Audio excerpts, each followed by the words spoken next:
ஓசூர் முல்லை நகர் காயத்ரி அம்பாள் ஆலயத்தில் 10 மற்றும் 12ஆம் வகுப்பு மாணவர்கள் தேர்வில் வெற்றி பெற மனமுருகி பிரார்த்தனை செய்தனர்.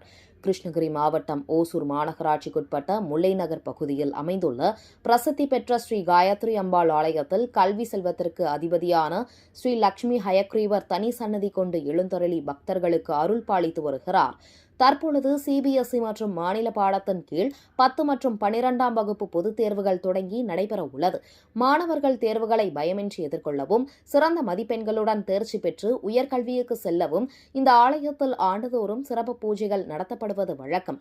அதன்படி இந்த ஆண்டு 13வது முறையாக வித்யா ஜெயயாக பூஜை நேற்று மாலை வெகு விமர்சையாக நடைபெற்றது. பூஜையில் கலந்து கொண்ட மாணவர்கள் அனைவருக்கும் லட்சுமி ஹயக்ரீவர் பாதத்தில் வைத்து பூஜிக்கப்பட்ட பேனாக்கள் மற்றும் சுவாமியின் புகைப்படம் பிரசாதமாக வழங்கப்பட்டன.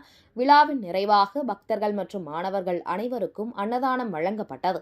பெற்றோர்களுடன் திரளாக வந்து கலந்து கொண்ட மாணவர்கள் தேர்வில் வெற்றி பெற ஹயக்ரீவரை மனமுருகி வழிபட்டனர்.